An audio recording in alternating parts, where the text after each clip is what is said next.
This is part 2 of session 10 of the Law of One. Here we're going to talk about the mechanics and empowerment of our growth through the Law of One, and also we'll touch about history with Atlantis and Lemuria at the end. Let's go.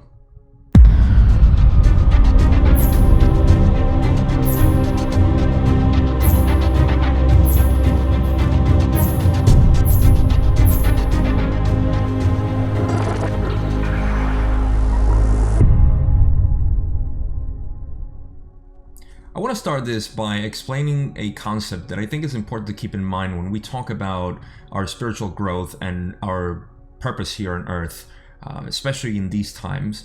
And it happens that at times we get lost into the philosophies, ideologies, the understanding the text and the information, and we kind of forget our true nature and the purpose that we're here for, and that is to increase our vibration. We hear this a lot, and I don't think we understand it fully. I certainly don't, and I still kind of grasp the meaning of what it is as I live it and experience it. But that's the of paramount importance when we talk about spiritual growth and our own experience here.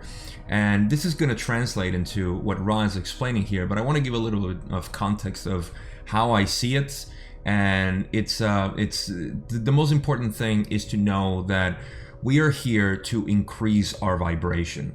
Yeah, Ra talks about service to others as, our polarity or what we want to achieve, or service to self, if that's your path.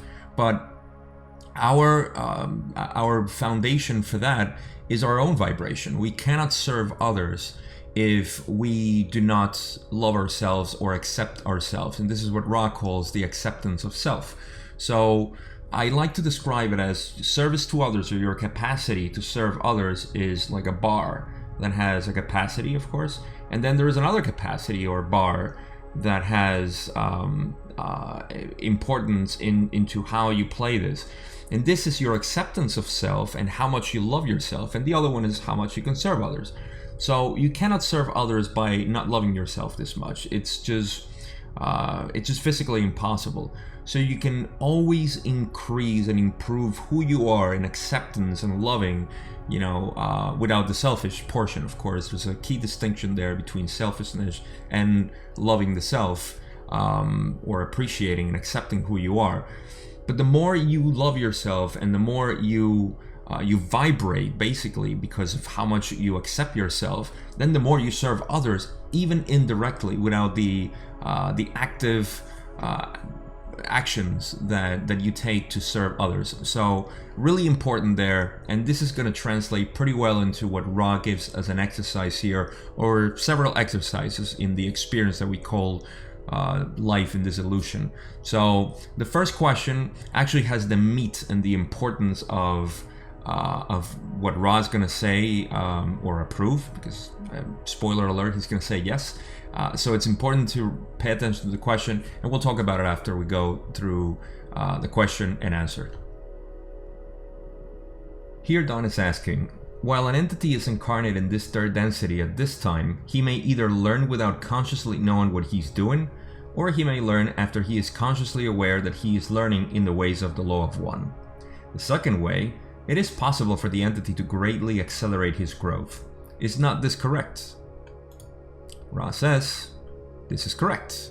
And here, it's a simple thing. I mean, you either are learning without consciously knowing that those are the ways of the Law of One, or you are aware that those are the ways of the Law of One, and you accelerate your growth that way. So it does pay to know what you're learning, or at least have a clear idea of what you're doing. Now, big distinction here.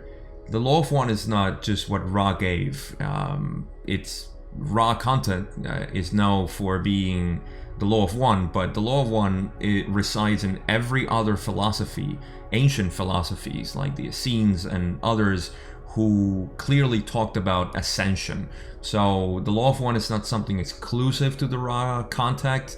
In fact, there are other entities who have been channeled and talk about the Law of One. So just a distinction there, so so we know that we're not talking only about this text. Let's go into the next question. Don continues to ask, then, although many entities are not aware of this, what they really desire is to accelerate their growth, and it is their job to discover this while incarnate. Is it correct that they can accelerate their growth much more while incarnate in third density than in between incarnations of this density? Ra says, this is correct. We shall attempt to speak upon this concept. The law of one has, as one of its primal distortions, the free will distortion. Thus, each entity is free to accept, reject, or ignore the mind-body-spirit complexes about it and ignore the creation itself. There are many among your social memory complex distortion who, at this time-space, engage daily, as you would put it, in the working upon the law of one in one of its primal distortions, that is, the ways of love. However, if this same entity, being biased from the depth of its mind-body-spirit complex towards love-light, were then to accept responsibility for each moment of the time-space accumulation of present moments available to it, such an entity can empower its progress in much the same way as we describe the empowering of the call of your social memory complex distortion to the confederation. Alright, so this is quite simple. So the first thing that Ra is saying, and I'll go back to the slide just to give you a little bit more of an idea. He says that we are operating under the first distortion, which is free will, and from here, the idea that we can decide to accept or reject things is part of this density. We accept or ignore certain experiences, and for that we have the ability to either speed up our growth or stay in the same level. It really is our choice. So there's no specific programming that decides what we're going to do. Once we're here, we're in the process of just operating under the law of confusion and basically just rearranging ourselves into what this density has to offer, which is the two paths. Here is where you decide whether you go into negative or positive polarity. Now, most people know exactly what they want, and they know it inside themselves. But in this illusion that we live right now, and especially in the conditions that we're living in these last times of the cycle, the confusion is so great that a lot of people, even though inside they want to be positive beings, they are too distorted and too confused into what they have to do. And I speak about this with experience because, as some of you may know, for 25 years I had no idea of spirituality at all. I rejected everything. So I was operating under my free will to say, I don't believe in spirituality. I don't believe in any of that pseudoscience. I had my whole I would say ignorance in self-imposed ignorance in what this means. So we're all operating on that, and this is what Ra is setting up as a foundation for us to understand how you can seek the empowerment that we're going to talk about. And now in the other slide, he talks about that if we were to be aware of what he calls the time-space accumulation of present moments available to the entity, is that if we were to be aware of that, and I'll explain how in the next slides, if we were to be aware of that, we could accelerate that process a lot more and empower. In the same way we described something that was the call, the empowerment of the call, which we're going to get to that. So I know this sounds a little confusing and there's a lot of confusion in all this area, but it's going to get better as we go through. Let's go to the next slide. Now, Don is confused about the last part, to empower the call, and he asks, would you state in a little different way how you empower this call? And now here Ra explains, we understand you to speak now of our previous information. The call begins with 1. This call is equal to infinity and is not, as you would say, counted. It is the cornerstone. The second call is added. The third call empowers or doubles the second, and so forth. Each additional caller doubling or granting power to all the preceding call. Thus, the call of many of your peoples is many power, and overwhelmingly heard to the infinite reaches of the one creation. All right, so I'll attempt to explain this empowering, how it actually works. Now, Ra explained this, I believe it was in session 6 or 7, could be wrong, but it was the first time he talked about the empowerment of the call.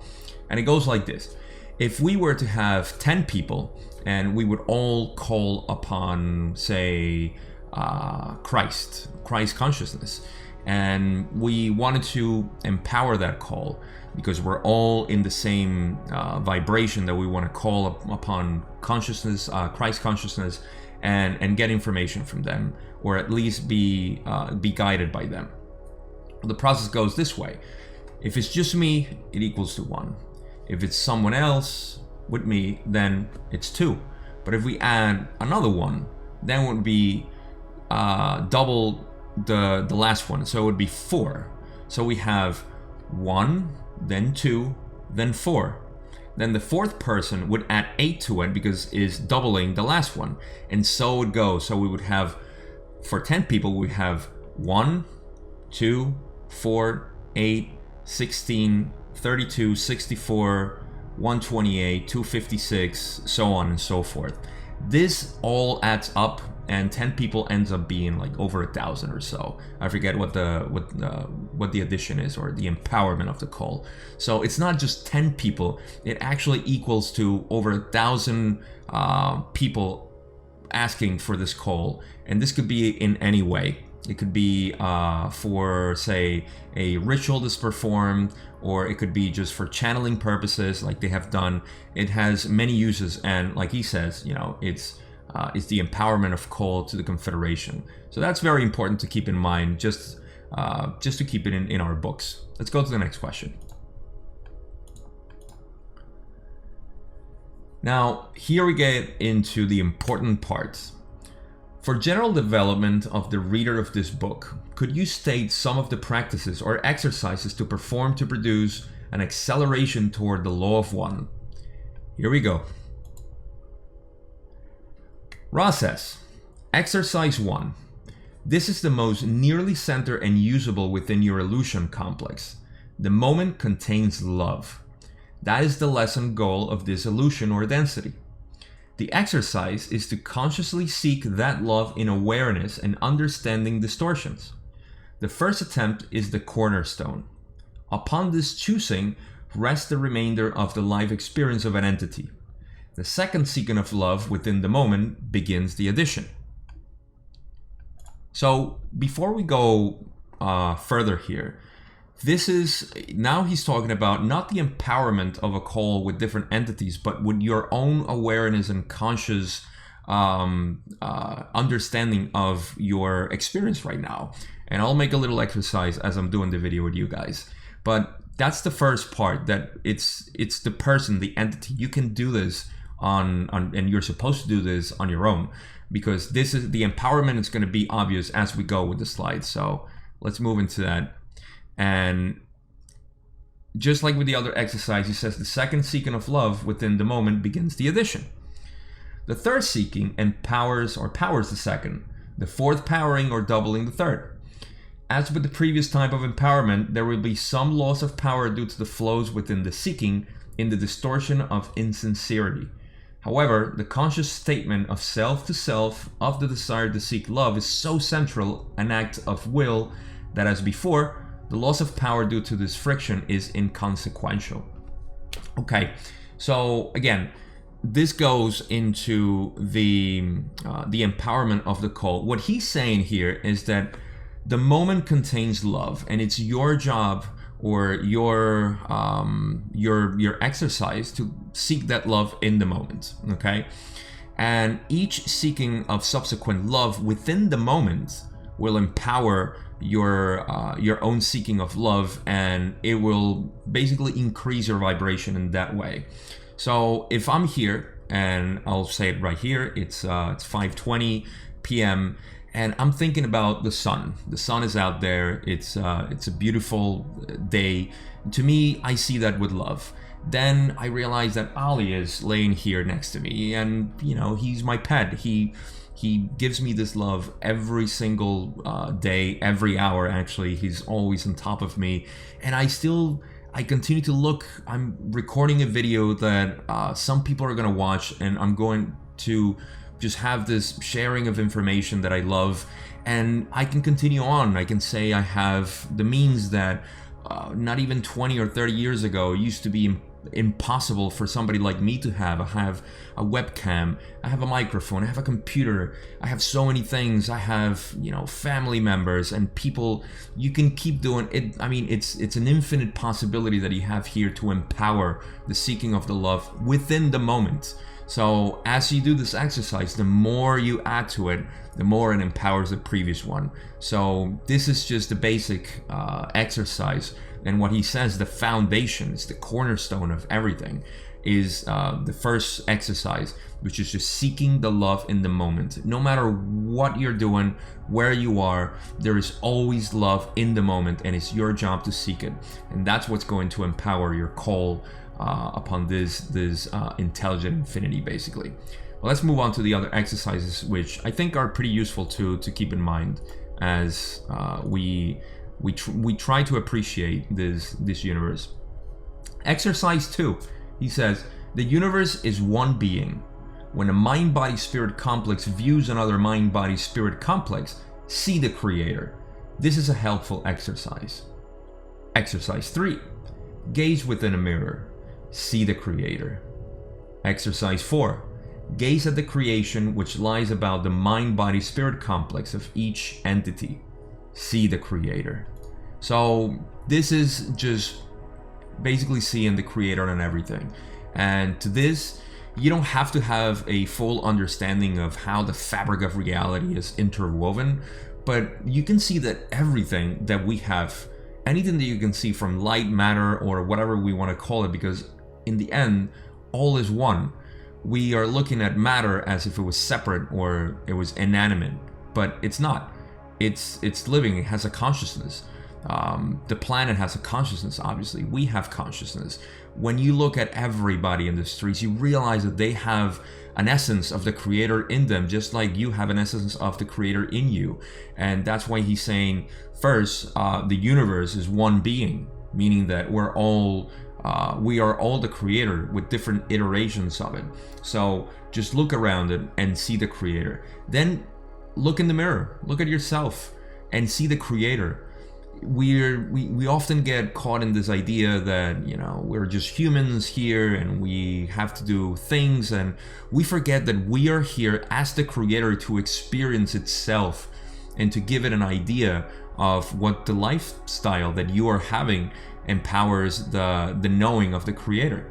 Every one of us is doing the same thing. Nobody is inferior or superior than others. There is an illusion called negative polarity, which is very useful, and it creates this self-center lifestyle, which is just part of the creation. But in essence, even those who are of negative polarity, no matter what their density is, they are part of the creator, and that's why Ra always says they are serving the creator.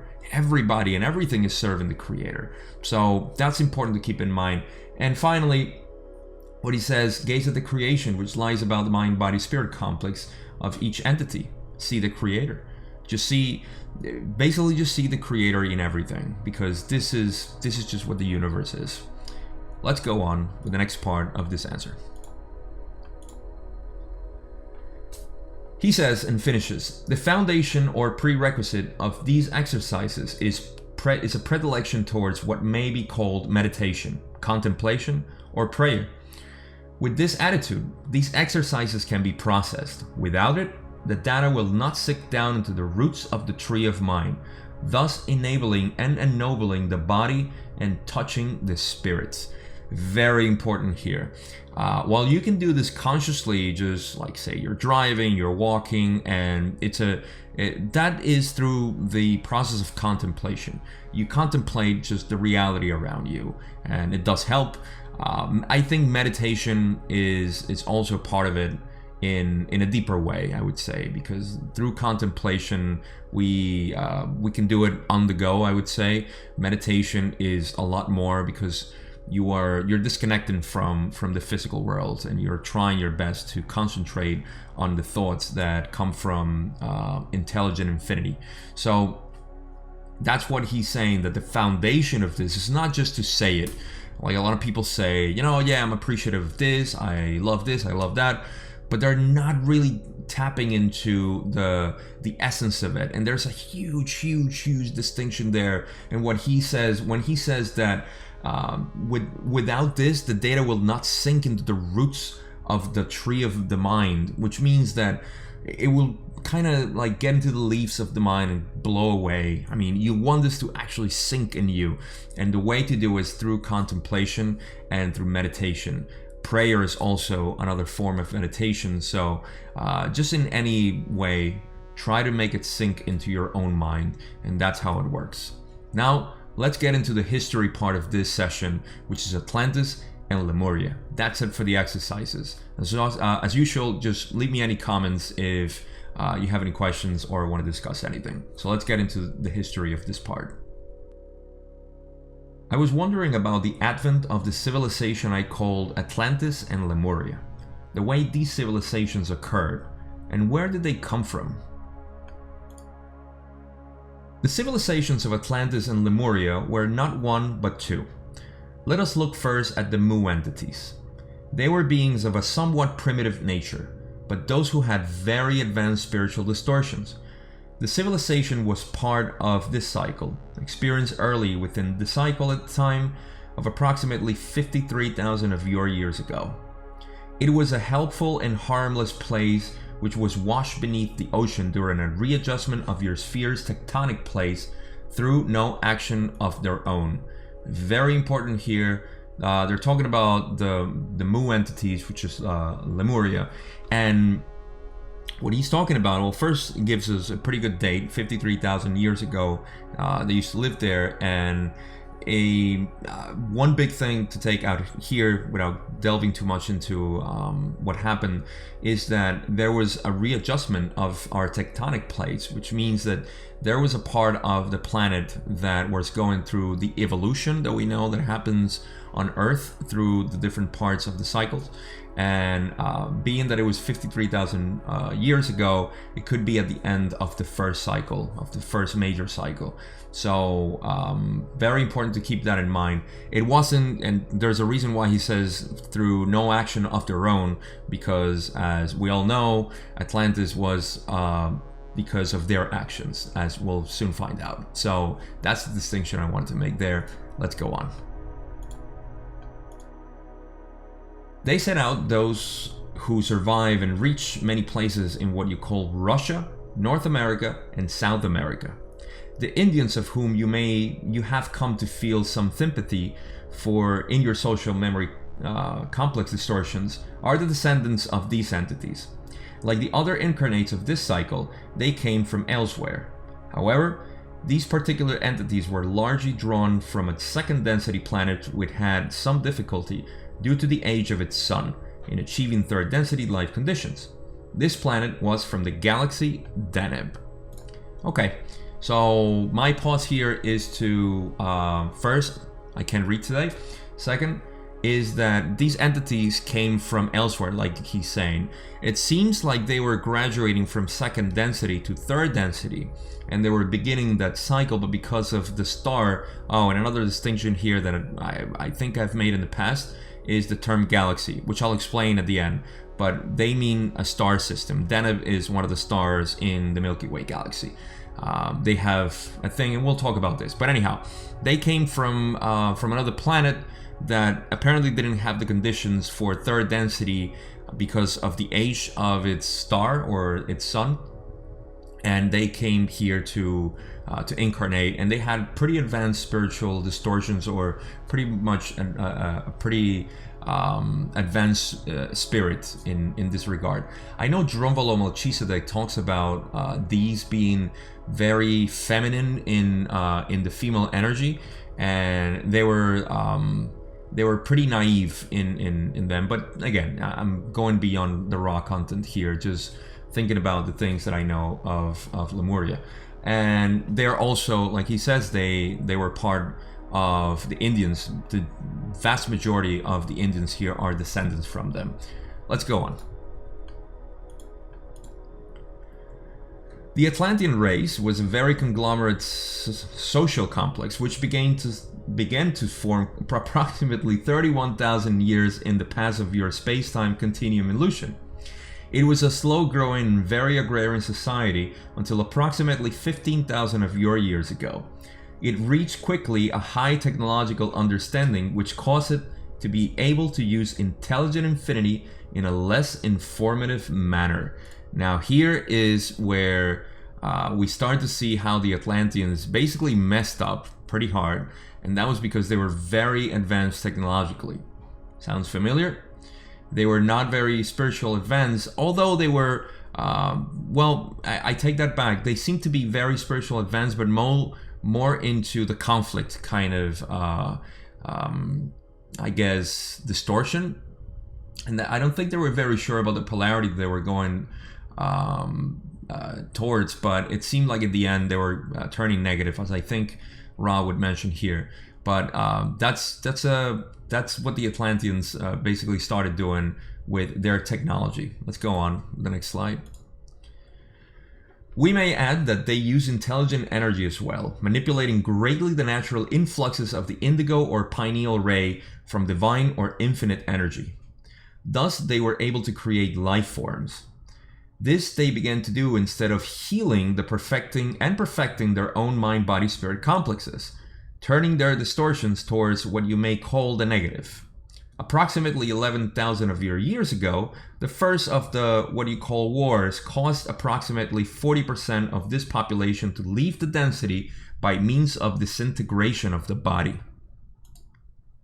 The second and most devastating of the conflicts occurred approximately 10,821 years in the past according to your illusion. This created an earth-changing configuration, and the large part of Atlantis was no more, having been inundated. 3 of the positively oriented of the Atlantean groups left this geographical locus before that devastation, placing themselves in the mountain areas of what you call Tibet, what you call Peru, and what you call Turkey. Okay, so they basically messed up in the first war, and the second one they completely destroyed, or almost destroyed, the planetary grid, which is something that we talked about in the past, and they actually put at risk the planet itself. And this was all through the actions of war, and believe me, they seem to have a higher technology than what we possess here with this nuclear arms, which are pretty devastating, and they could cause the same problem, but they seem to have like a different type of technology tapping into intelligent infinity. Not that we don't have some secret technology, as we have seen in session 8 with the secret space program, but still they were engaged into a lot of conflict here, whereas the secret space program basically just took off, and they didn't care about humanity but just exploiting us. But I digress. The point is that with the Atlanteans here, the survivors, this is what leads also to the pyramids. If you check the timing, that's about the time where they built the pyramids. And for the sources that I know, Ra basically took some of the Atlantis to Egypt, and they created the pyramids there. Now the pyramids have so many applications, but one of them was being to stabilize the grid of the planet itself, because otherwise we would have destroyed basically the survivability or the ability of this planet to sustain life by the distortions that they created in Atlantis. So the pyramids, and that's why you see that the pyramids are aligned, just like I think it's over 3,000 monuments in ancient civilizations that are aligned with specific points in the grid of the planet. So that's what they did. That's the Atlanteans. Belligerent as they were, they almost destroyed our planet, and there's a little insight there about them. That's all they talk about Lemuria in Atlantis. In other sessions, they'll talk about it more, and we'll get into that. But the last thing they talk about, and that was when I was talking about the galaxies and the star system, is that Don asks questions about what he means with galaxy. I didn't want to include it in the slides because it's confusing the way they go about it. You can check it out in session 10 at the end when they talk about the galaxy, and it's confusing, but they do clarify this, I think, in session 16, where Don actually asks him, like, what do you mean by galaxy? And Ra says, it's an ambiguous term. We use it, interchangeably, but we also mean stellar systems. That's all that matters. So that's all I got. This is the end of session 10, part 2. Next week, of course, session 11. Remember, if you haven't subscribed already, leave me some love there with some likes, subscription, notification thing, and in the comments, leave me any questions that you have. My description box has all my social media. And again, I'll send you all my love to you. Thank you for watching, and I'll see you next week.